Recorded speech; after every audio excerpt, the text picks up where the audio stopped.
Welcome, everybody, to the American Space Museum. I'm Marquette. We're so glad you're with us to stay curious out here in America's farmland with Gary Jarriel. Yes, sir. Gary, greetings. How are you? Good, Mark. Good. Well, I'm glad to have Gary in here. His wife Donnie's here in our American Space Museum Stay Curious Studios. And Gary has been one of our top A fans since March 2020, Yes, sir. when one of the people that found us and kind of got through the COVID about that. As you see there, he's an Vidalia onion and peanut farmer in Collins, Georgia. He's going to tell us all about that, and you're going to learn so much about how NASA is intimately involved from seed to table with our produce in America's heartland there. Gary, how are you? I'm doing good, Mark. Glad to be here. Well, I'm glad that you're here and to share your knowledge is something that I don't know much about. What I knew about farming in Hancock County, Ohio is 50 years old, okay? And you're going to be amazed at how farming has been revolutionized.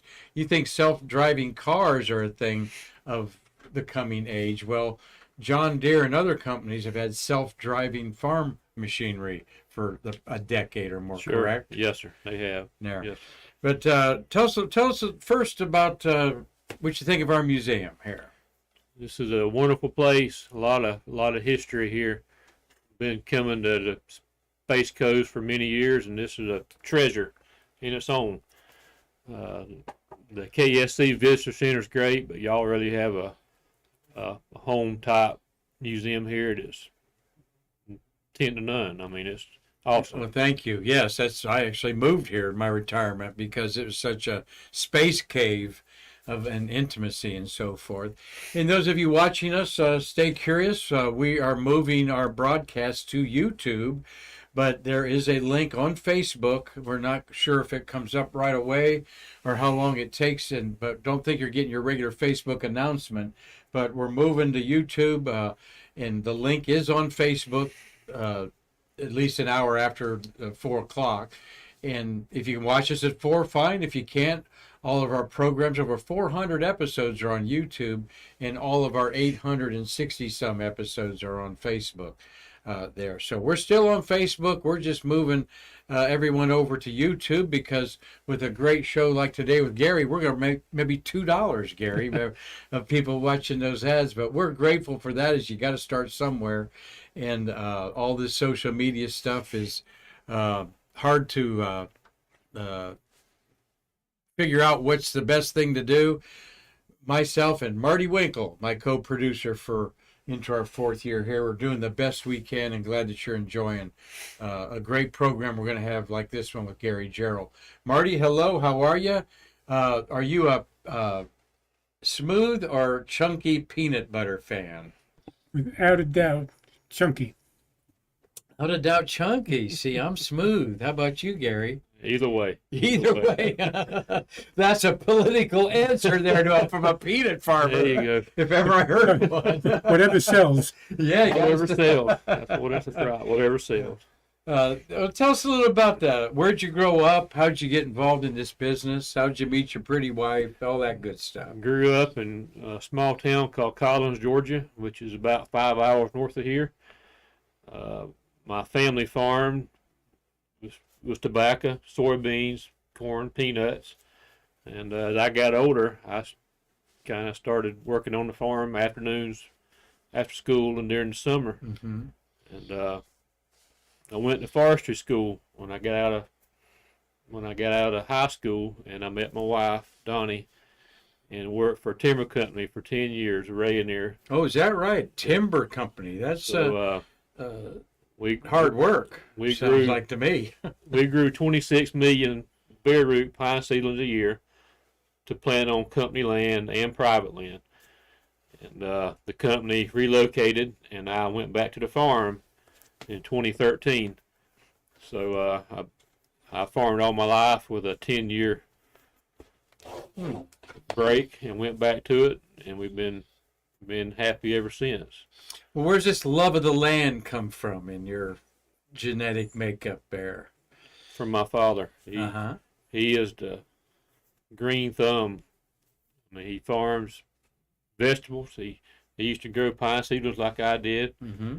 He grew up working in tobacco when he was a young man, and he just has a love for nature.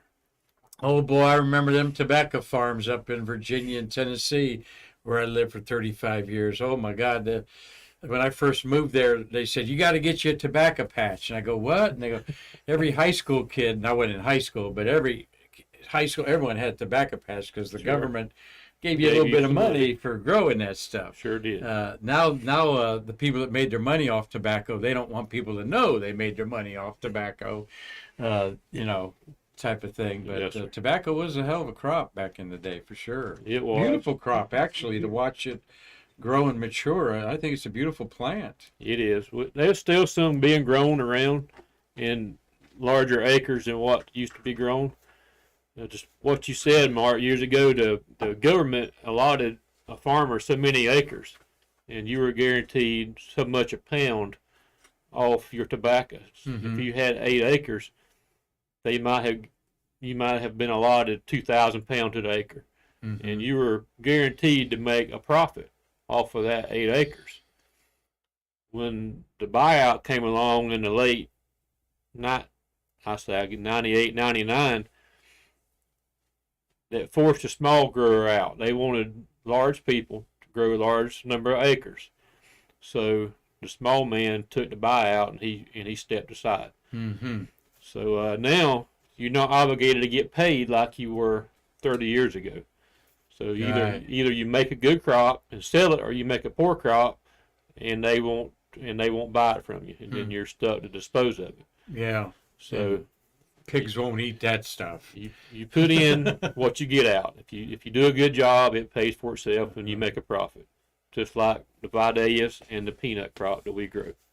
We'll talk about Vidalias and peanuts and all that good stuff here. As we're talking with Gary Jarriel, a farmer down in Collins, Georgia area. That's just west of Savannah, probably about 2 hours. It looks like west of Savannah, maybe 90 minutes. No, about an hour. About an hour, okay, on there.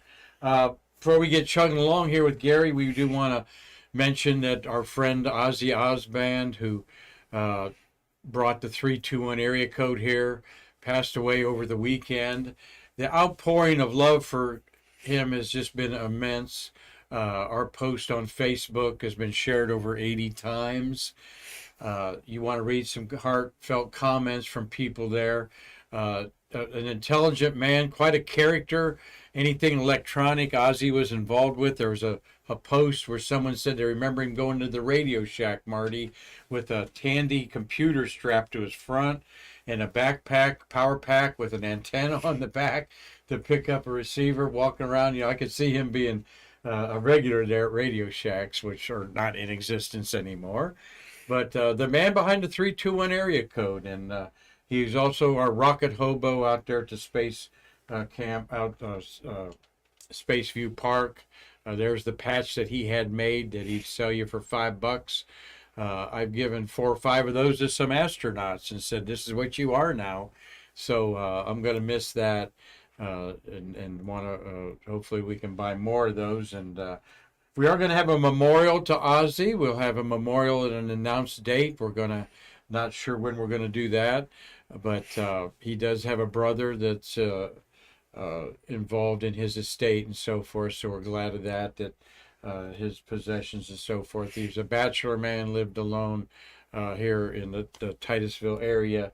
And Ozzy Osband passed away at age 72. And like I said, I've shown another picture of him there. He had the Florida Today was talking to me today. The Spectrum TV is doing a special on him. A lot of it hinges around the 321 area code. When in 1999, Orlando, it was part of this Space Coast exchange, and Orlando got so big that they had to break off. And so they created a new 321 liftoff here. And that was Ozzy's phone number, 321 liftoff. So God bless him, and we'll be talking more about him and keeping his memory alive as we do Space Workers here on our program and everything we do at the American Space Museum. Well, there's your wife, Donnie, that you said you all been together for a while. And one of your trips here at the American Space Museum, that was last probably back in the spring there, or last fall. We have our new carpet back there. And just wanted to give you an idea. There is Sykes Farm is who you work for, one of the work you work for. There's Savannah right off of his shoulder there. You kind of get an idea. You got Augusta above you there. Charleston, one of my favorite places to go to. Everybody wanted to go to Myrtle Beach. I wanted to go to Charleston when I was living in the Tri-Cities over there. And Columbia, another great American city on the East Coast here. Some good towns there. I'll bet you've been no stranger to all of the Columbia, Augusta, Charleston, Savannah there, Athens, and of course Atlanta's just to the left. To the west, yes. Yeah. So what's it like to grow up I guess you're a Georgia Bulldog fan, huh? Go Dogs. Go Dogs? Go Yeah, Dogs. go Buckeyes is what I'm going to say. We'll be talking about that. But yeah, they're a pretty good team. They're good. Everybody's a good team on any given day, but you can lose. That's right. But we're fortunate to have 2 good seasons and look forward to a 3rd one. That's right. They're the national champions, right? They're national champions. Yeah, yeah. We'll get that in there for you while we can. We got a lot of Michigan fans. We've got some even Michigan Spartan fans up there, Bill Whiting. So we'll have some fun this football season. And you know what? I'm ready for it. I really am. We're ready to. So Sunday, I'm looking at Sunday TV, Marty, hoping there's a baseball game in America on the 3 main networks because I don't have a cable. And they had lacrosse or cricket on one channel. They actually had a paddle ball on NBC. Paddle ball now is at 2 p.m. on a Sunday. Was that paddleball or pickleball? I mean pickleball. Yeah, pickleball, not paddleball. Pickleball on there. And then there's an Indy race that was okay to watch, but my gosh, I think it'll be 2 o'clock on a Sunday afternoon. Is going to be in 2 months. It'll be wall-to-wall football. So pickleball on national TV. How about that?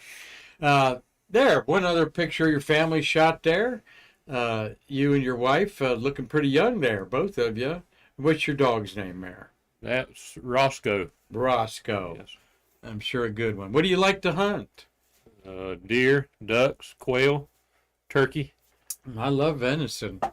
I eat me some venison. I've not eaten too many quail or, no, I've not probably eaten quail before, but how is hunting up there and so forth? Yes. We're in a really good spot. There's a lot of wildlife. We're lucky that we live on our family farm that we own, and we've got ample places to hunt anything that's in season. Mainly deer. That's what we love to hunt, is deer. Well, when I come up here, I'm going to have a telescope. We're going to see some dark skies, hopefully, there on your farm backyard there. So, well, great. Well, let's talk a little bit about one other thing. You like to fly, and love to learn some personal things about our guests here, particularly somebody like you that has been watching Stay Curious. So, what's your plane there? How long have you flown? That's a Piper Cherokee 180. It's a 4-place airplane, 180 horsepower. I've been flying for roughly 12 years as a private pilot. Just to enjoy being off the ground. It's a different perspective on life when you look down and see things that you never know or no one was there. It's just an eye opener. And anybody that's flown commercially, there's not any fun in flying commercial. If you want to fly for fun, you need to be close to the ground. Okay. And you can see detail, waterways, property lines. It's just astonishing how beautiful it is. Huh. Well, one of our other Stay Curious watchers, Tommy Usiak, he was a private pilot, and my dad and my uncle were private pilots. I've been around airports quite a bit. They're always good people, and you have to pay attention to everything you're doing. Your flying is just not like getting in a car and driving. It's just as safe as getting in your car and going up I-95. Yeah. Well, I mean, you got to pay a little more attention to your situation. Maybe not. I mean, well, you pay attention. You do, yes, sir. Yeah. But it never hurts to take a look at Mother Nature and what's out there. It's just It's just unreal. Well, I like that about learning about people like that, and particularly people that fly. And it's quite a fun thing. And do you and Donnie take any trips regularly flying that you've been doing? Just No, sir. It's funny. My wife, Donnie, she does not like to fly. oh, okay. I don't. Sorry to bring that up. She's Forgive me, Donnie. I don't think it's the fear of heights, but just the fear of what could happen. Yeah. So I fly alone a lot. I got a lot of friends that love to fly and that ride and go with me, but as a family, we do not travel by air. Okay. So Well, that's enjoy the friendly skies up there. We're going to not look at the ground from the friendly skies, but we're going to get into the ground from the satellites and this agriculture that has just been revolutionized. Like we said, from seed to your table, you better believe that agriculture is affected by NASA technology. And these are 7 ways to support agriculture with satellites. And we're going to talk about each one of those real quick, Donnie. The first one is monitor plant growth and estimate crop productivity. Or you just tell me what you want to talk about. Let's hit on the aspects of soil moisture and irrigation requirements. Okay. And the Let's hit the 7R, monitoring plant growth and productivity. And we've seen that since the early stages where they would use different filters and wavelengths to see colorations and what were, that's forestry big time, right? That's forestry. That's any type of agriculture. They can access the soil and crop health. You can tell about the sustainable management of farmlands. Satellite technology helps maximize crop yields while reducing energy consumption. I reckon that's in making more efficient rows and so forth. Access soil moisture and irrigation requirements. Then we're going to talk about avoid waste and fertilizer. Avoid waste of fertilizer, pesticides, and of course water. And of course the better forecast of disease through forecasting weather. So tell us a little bit about some of these, Donnie. The irrigation, the soil moisture, farmers will go out and put out probes in their fields and monitor the different soil types to determine which needs more water at what time of the growing season for that particular plant. And then they can put that in the computer and set their center pivots to put out so much water per acre. And it might go from a 1/2 inch to certain soil types down to 2 or 3 tenths by soil type. Because sandy or loamier soil requires more water because the water leaks through the soil. Mm-hmm. Versus a clay soil, which holds the water longer than sand. So you're saving water, saving groundwater or well water if you can maximize how much you put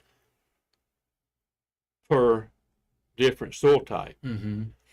If you're planting, you want accurate rows, so you don't have any overlap. You're saving area for one, but if you have without any overlap, you saving chemical, seed, and fertilizer. If you overlap, and you're putting twice as much per row. Mm-hmm. So with the GPS unit, we can set the tractor up that it's going to drive the same row every time you turn around with an error of 1 inch or less. 1 inch error or less, as we're looking at this graphic here, that again just sort of emphasizes the Landsat satellites. You've got the different GPM merging, SNAP. These are all different technologies that look, some of them even look through clouds, I understand. And a lot of help online. There's a lot of good, useful help online. Most of the college agriculture offices has online help that you can get. Just like UGA has a great extension service that we use to go out and help map and record data. So and that goes into a database. So if you got a certain field, say a 40-acre field, you can log the soil types before you plant, pull samples, and you can put that in a database so you know what you're putting out there to build up that particular soil. So if you're planting, to say Vidalia onions, you got to have a certain pH, certain sulfur level, calcium level. So, and that varies on the soil type, from clay to sand. So by soil mapping, you can go out, pull the samples on a square grid. When they come back in, you don't have a determination of what you need to put per acre. Mm-hmm. And that's where the GPS comes in. You can run a variable rate spreader that can go as low as 200 pounds to the acre, as much as a ton to the acre. Wow. So as you travel through the field, That's 200 pounds to 2,000 pounds. 2,000 pounds. That's a great. As you travel through the field, it's constantly adjusting the rate based on what prescription you've put in from the mapping you did prior to the application. And it's all based off of satellite. So you run a 30-foot swath, you covering 30 feet, so you may overlap a grid on one side or the other. So it's trying to put the amount of nutrients you need in that particular grid to maximize the crop you're putting in the dirt. That's amazing. And so the process starts with you taking samples of your dirt to the extension office and they analyze it for you, or do you have a home kit that can do that or whatever? The extension service, Okay. they analyze it for us and send them back recommendations on what. Not like the swimming pools around No, here where you did. They send it off and they analyze it, and they send it, when we get it back, they tell you what you need to put to build the soil up. If you need to put anything, there may not be a recommendation. Okay. So If I have a hat, put it on. My hair's noisy. Oh, he's saying my hair on the. You're getting a lot of interference, Bob, especially when you turn sideways. Oh, okay. Well, that must be the green screen, or my hair's turning green now. Okay, thanks, Marty. He says, "You want me to put a hat on? How about I'll put that hat on. How's that? That's even worse in there." I was looking for a hat somewhere. I don't see. Yeah. I think I put one up there. No, I had. Anyway, thank you, Marty. That might be distracting, but my hair's not on fire. Okay, Gary. We're talking to Gary Jarriel here, farming all his life. We're really getting a good education of how farming has changed in the 21st century. Here is the magic wand. What's this farmer doing? And specifically, John Deere is going to be mentioned here. We know there's other companies, and we're not promoting John Deere per se, but they were involved with Jet Propulsion Lab in pioneering self-driving tractors in this GPS technology. Correct, Gary?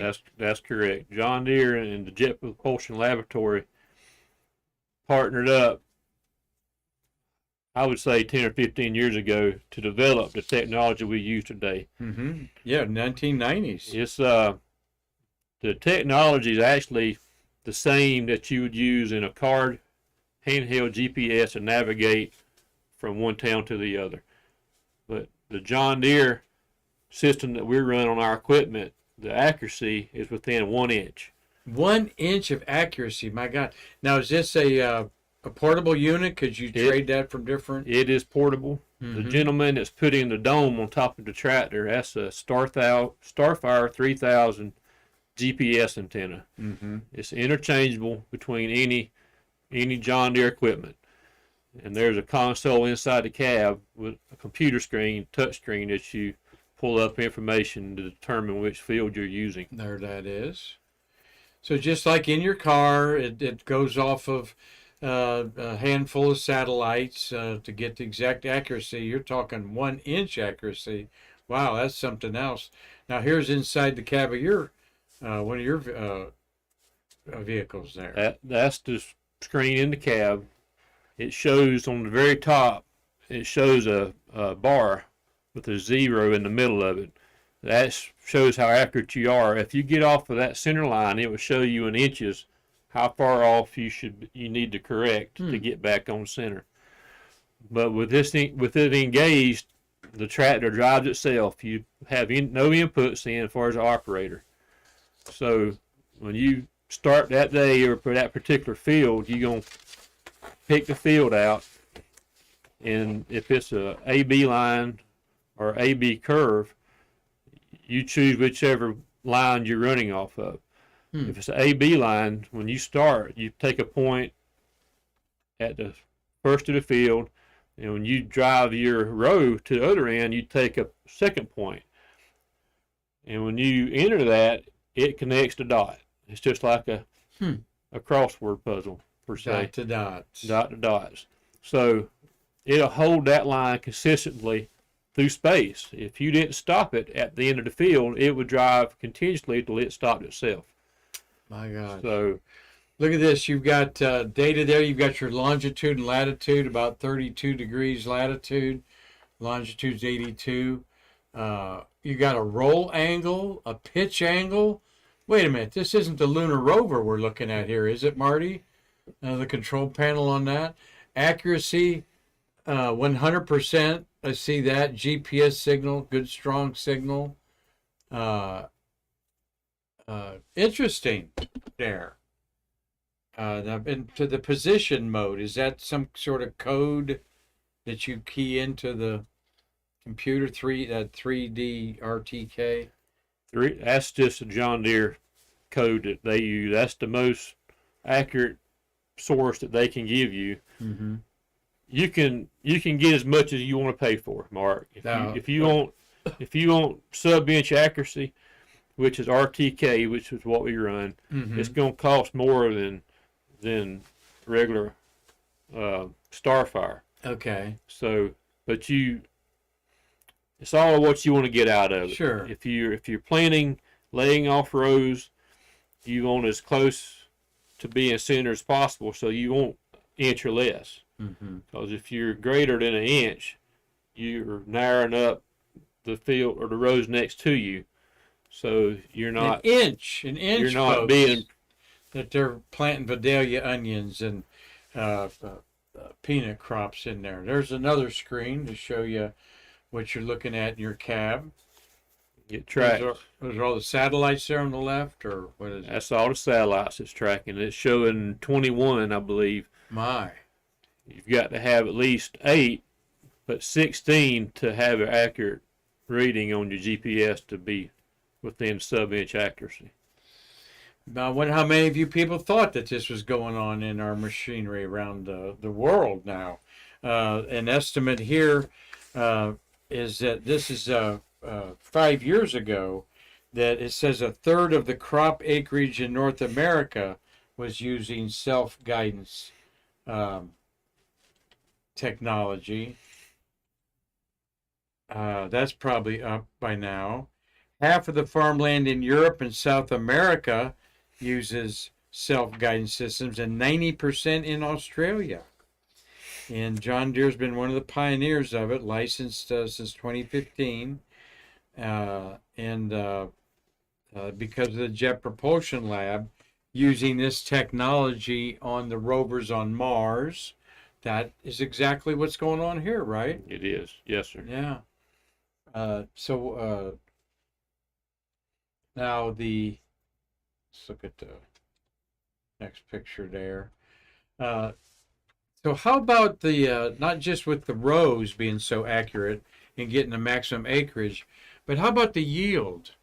I heard that there's ways that you can tell how good the yield is that these combines are harvested, and then next year adjust for it with more or less fertilizer. Is that correct? That's correct. The machine has a device in the cab where it's collecting data on what it's harvesting at that time, and it's mapping in process. So if you're cutting, it's like wheat in this picture, it can show you that you're cutting 200 bushels to the acre.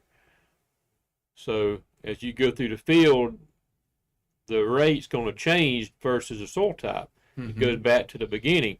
So it might show you need to put more nitrogen in certain parts of the field to maximize the yield in next year's crop.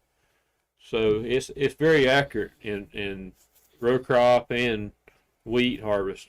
That saves in seed and seed, fertilizer, chemicals. Uh-huh. It makes it more friendly to the environment because you're cutting back on stuff you don't need to be putting out. That's a whole other facet of this probably is how the seed technology, when I go back to Ohio and I go down the farmland, there's test fields you see where they'll have rows of corn and it'll have hybrid this and that, Yeah. hybrid that and there. I mean, it's, tell us a little bit about that technology with seeds being genetically improved or altered, I guess. Well, a GMO is a non-genetically improved or modified seed. So there's no chemicals put on the seed. Okay. Or none applied during the growing season. So, it's organic. But most farms are not organic. So you want to minimize what you put so you're not affecting the environment, you're affecting the consumer. Everything that we apply is labeled for what we plant. And a certain amount of rates that we put per year per acre that you cannot go over. Mm-hmm. So by keeping a database of what's put out, active ingredient, you've put 3 quarts of one product to the acre, where you 96 quarts or 96 ounces for 3 quarts, so you can't go over that for the year. But chemicals and fertilizer do affect what the crop does. Fertilizer, of course, but chemicals can as well. Uh-huh. So we try to stay within the label of what we do, not for expense wise, but you don't want to go over and affect the environment. The chemicals, what we use, they're not harmful if you apply them correctly. Okay. But if you put them against the label, how they recommended to put, you could hurt aquatic life, mainly for kind of runoff. Is what we deal with the most. So Fascinated about growing America's food here. Doug Forrest is watching in Los Angeles. We'd be saying your name, Gary Jarriel, but you're here today. Thank you. Bill Whiting is up there in Michigan. Fox McCloud's watching. Space Monkey, Dave Stange, Carlton Bailey found us on YouTube, and Cynthia Rossi's watching. We appreciate everybody going from Facebook to YouTube. We're monetizing that channel there. You found Facebook during the COVID. Why don't you tell us a little? You found us through Facebook. Tell us a little bit about your experience with Stay Curious as one of our top fans. Well, in COVID back in 2020, everything was shut down, and I was on Facebook one day, and it came up, American Space Museum, and I clicked on it, and Marquette and Travis Thompson was on it, and I started watching, and I just fell into a habit of watching them every day at 4 o'clock, and you get such a broad aspect of the space industry, from Nick Thomas to Terry White to Travis Thompson to Marty Winkle. It's knowledge that's hard to come by. Oh, you know that. I'm in hog there's- heaven listening to these people that lived it. As a space geek like you and me, it's just amazing to hear it from the real source, isn't it? There's, as you know, there's fewer people every day that's got this knowledge. And the shuttle program and Apollo, Gemini, Mercury, all that's a thing of the past. Mm-hmm. But there's a lot of stuff there that people like I enjoy hearing about and learning about, and it's not all. It's just something that people should pay attention to. Well, good. Yeah, they should. What we get out of the space program, Gary, from the tax dollars that are put into it, is just the spin-offs. We're talking about one of the most important spin-offs of the entire space program, the accuracy of growing America's food from gentlemen like Gary here. Delicious Vidalia onions. We're going to talk about those in a minute. We've got a question, Marty. Yeah, Gary, who owns the satellites? Are they government or are they private industry. They're private industry.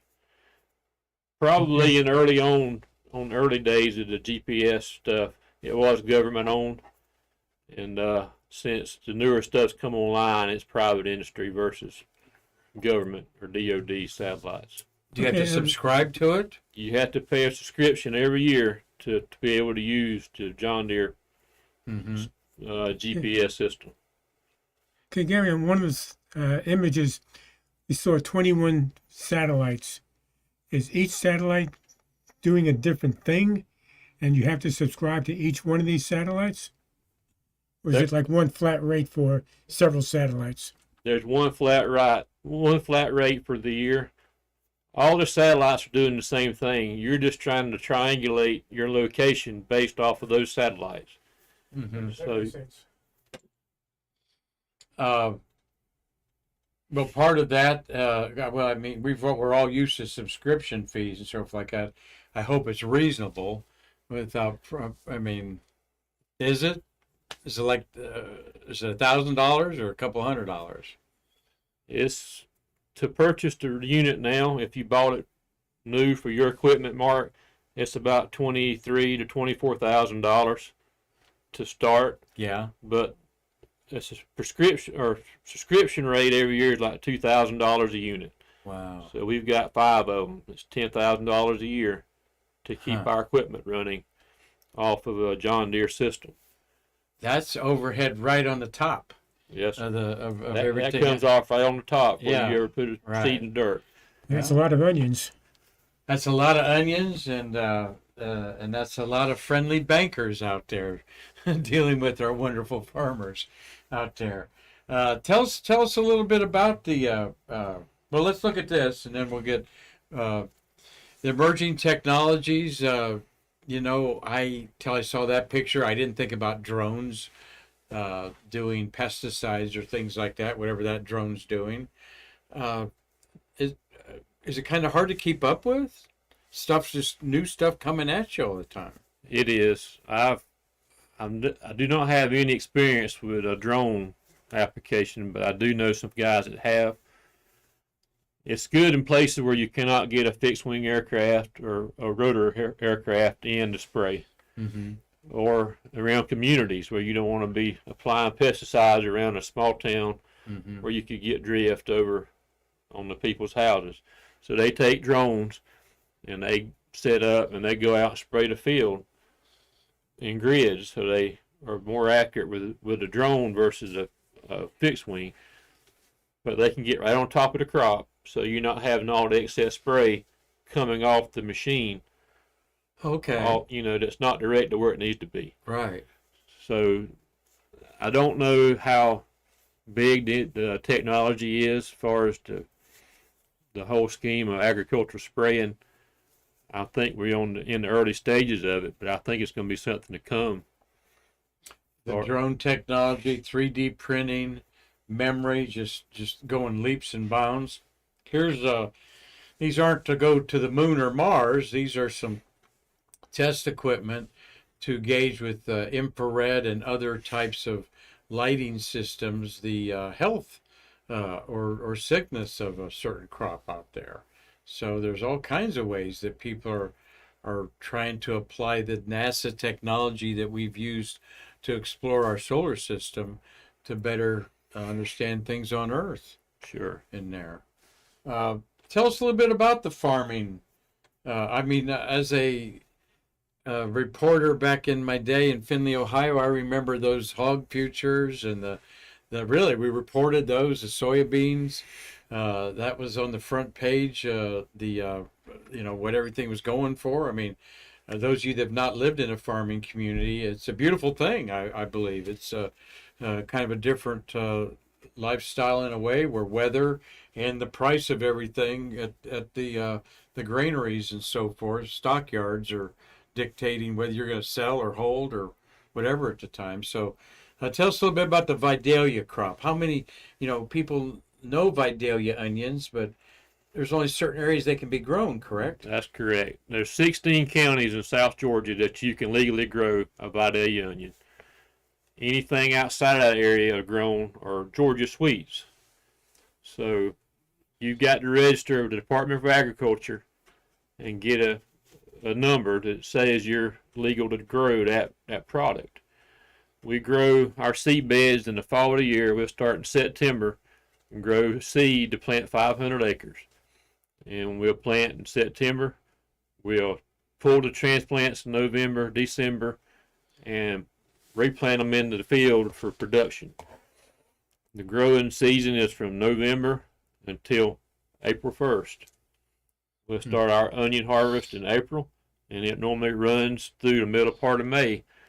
And we have enough capacity in our facility to store probably 300 acres worth of onions in cold storage. And they normally last till about Labor Day, and then we start the process over again. Well, I saw a video that you shared with me of the Sykes situation there, and migrant workers are involved. They house the migrant workers, take care of them beautifully. Though machinery are becoming automated, talk about we still need the human hands involved in farming. You do. We use migrant labor from Mexico. They're H-2A workers. They come in the country legally. They got ID numbers where they pay taxes just like me and you do. We provide housing, transportation, and they work for us for 8 weeks. So what they do, there's not a machine or machines out there that can do what they do in an amount of time that hand crew can do it. So onions are time sensitive. You need to get them planted and you need to get them harvested when they're ready to plant or when they need to come out of the ground. They don't like to be rained on in the spring. They like to be out dry and put into a box. So our 100 people that we employ in the field, they're harvesting anywhere from 15 to 20 acres a day in good onions. A machine harvesting, we cut that into half or less. You'd have to have 4 or 5 machines to harvest what a hand crew can do of our size. In the same way in our packing facility, we hand grade every onion that comes through the house. We throw out the bad ones and we keep the good ones. You cannot scan them with a machine and get out all the good ones, all the bad ones. You'll wind up throwing away more than you save because you've got to be able to meet grade when it goes into the box. You cannot beat the human interface with the crop. If it wasn't for those folks, we wouldn't be in business. They're good people, and they excellent people. Been around a lot of migrant workers, and they work hard, and they're good people, a good culture from Mexico. So I'm buying something in the grocery store, and if I deal you onion in the grocery store here, there's a way that can be told exactly where that onion came from. How can they tell when that? when you just say you shop at Publix and you buy that 3-pound bag of onions, if you look on the back, there's a barcode. That barcode is generated from our packing facility. It can tell you where the seed came from, when it was planted, the fertilizers, the chemicals, the water, when it was harvested. So if you have a problem with that particular seed lot, you could recall that lot by using that barcode. Instead of recalling everything, you just recall that particular lot number. Okay. So if you didn't have that particular system, you had to recall all your product, and that would be devastating. Right. So we're able to trace everything back to when it starts, from being seed all the way to the end to where it goes into a box to come to the consumer. That's why when you see these outbreaks of illness, a lettuce or something like that, they know exactly where it came from, and don't have to destroy all of the acreage. All of the product. They know where it comes from. And of course, you know where those barcodes originated. NASA. That's right. They needed those for the Saturn V and keep track of all the millions of parts and stuff like that. So I'm fascinated with this talk with Gary Jarriel there. Here's the handsome guy there, and tractor. That might be your airplane, huh? That's the airplane. That's the airplane there, ready to fly. We're certainly glad that folks found us on YouTube, where you can watch anytime. If you missed an episode, you can watch anytime. Over 400 episodes on YouTube, and we'll be having that on our Facebook page up at the top up there. Gary, just really thank you for a great program. Marty, I learned a lot. How about you, sir? I learned things I had no idea that it existed. Yeah, It's and great. we're so. Are we too dependent on GPS? What if when we're going to have a solar storm and it knocks it out, or there's weather conditions, can you still plow a straight line without GPS? That's a good question. A lot of the new farmers depend on GPS entirely. So if you're in the field one morning early and you've got a cloud layer of fog, you may or may not get service from that satellite. Or if you're along a tree line where you've got overhang of tree limbs, you may not have service. Oh, yeah. Or like you say, if there's a solar flare, Mm-hmm. or say who knows if the whole electrical grid goes down and you don't have anything to back up these generators and these servers that powers all this stuff, you're down. You've got to be able to do it the way they did 30 years ago, which is operating by hand. And that's an art that's diminishing every day. People don't realize the importance of being able to not have a GPS on their tractor. Mm-hmm. So we run all our stuff just like you would have if you didn't have GPS. Mm-hmm. So if you have a failure, you can continue working. You may not be as accurate as you would be with the GPS, but you can keep working. Mm-hmm. So there are downfalls, just like in your vehicle. If you lose GPS in your car, you can always pull over. But if you had a road map, Yeah, right. or an atlas, you could find your way to wherever you're trying to get. Yeah. If it's from here to Charleston, South Carolina, just pull it up on the map. Look. I'm not sure the younger generation could even use a map. They would be in trouble. They would be in trouble You'd for be in sure. trouble. To pull a fold-out map. Pops in my head, Gary. We didn't talk about. I was thinking about the fuel savings, but obviously some of this machinery is going green with battery operated. Are you integrating with battery operated machinery, or still use diesel or We're gasoline? We're strictly diesel. Mm-hmm. I don't know how this Green New Deal is going to work with the farm life. How these tractors, they're so big and powerful. I don't know how you're going to maintain them in a 12-hour day running off a battery. Gotcha. So that's yet to be seen. Okay. Everything we have is diesel powered, and sometimes we run 12 hours a day or more. So you can't stop and plug in to get a charge to finish up the day. No, you got to replace the whole batteries like I do my so, electric lawnmower, and if I get the whole yard mowed in one charge, I'm happy. But I got two batteries, okay, for that reason. But good. You know, there's big trucks on the roads now. These cargo trucks are battery powered. Mm-hmm. I'm sure they're going to find a way to make a tractor to battery powered just dependable. But I don't think I'm going to be comfortable with it when it comes down the line. All right. I guess if that's what you got to have it. But we're strictly diesel on our place. Well, that's an interesting thought that I had, and we'll just go out with Gary here. Tell us a little bit. Everyone loves peanut butter. How is the peanut butter futures? How is it? This business good? Business is good. We got a good crop. Should harvest in sometime early October. Mm-hmm. So Georgia is one of the bigger producing crop states in the country in peanuts. Absolutely. Our great president Jimmy Carter, known for that. He's pushing 100 years old, by the way, I think. So he is. God bless him.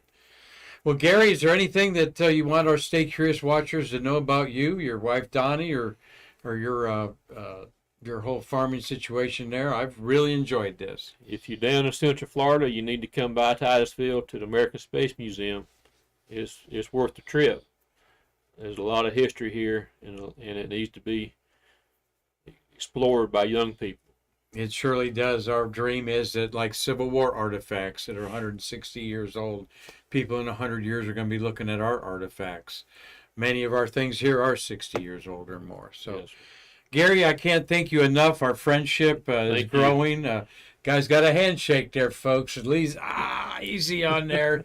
But no, you're a very interesting man, and we appreciate you being a friend of ours here at the American Space Museum. Marty, pretty clean show today. You got a question or comment? Yeah, I've got a question from Carlton Bailey. Why have peanuts doubled in price in the past 2 years? Peanuts. $40 for a 12-pound bag. Because He feeds a lot of squirrels. Out there. Pay for satellites. Yeah.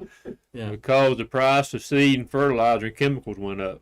Oh, is that right? All the input price went up, so the price of the products got to go up. So another case where the farmer's not making the money, it's the fertilizing companies. That's and correct. The middleman, which is what we are, doesn't make the money, but the producer or the retail end's making the money, and the seed companies, chemical fertilizer companies making the money. Mm-hmm. The farmer's making enough to get by. So All right. it's not our fault the price is going up. If it was going up on us, we would be benefiting a whole lot more than what we are. But it's costing more to grow the stuff, and it's costing us as a consumer more to purchase it. If it's onions, peanuts, any produce in your store, it's going to cost you more money. And the world goes on. Gary, again, thank you so much. That's all of our agricultural news on Stay Curious this week. Hope that you enjoyed that insight to how farming is and affected by the NASA technology that was pioneered roving on the moon and Mars and other space probes on there. Marty, you got one other comment there? No? Okay. No, go we're ahead. good. Okay, great. Thank you. Tomorrow we're going to have a Wednesday show of Shuttles of the Month. We've got the first email broadcast from space by our friend Jim Adamson on a space shuttle. In fact, Jim Adamson on this date in history can say he was on STS-43 and 28 floating around Earth in the month of August. And we'll talk about him. He's done our Stay Curious with us. Thinking if we had something going on Thursday and Friday, future Fridays, we're going to look at what's happening on some moon landings that are around the corner. So, and also don't forget Perseid meteor shower this weekend. I'd love to go up to Collins, Georgia, and his property and see some shooting stars. So make plans for Saturday night to be out under a canopy of stars. You'll be going to see some meteors. So until tomorrow, thank you everybody for paying respects to our friend Ozzy Osbourne, and we thank you for watching. Stay curious. Until tomorrow, I'm Mark Marquette saying we can't wait to see you again. To what? Bridge the space space between us. Thank you. Thank you.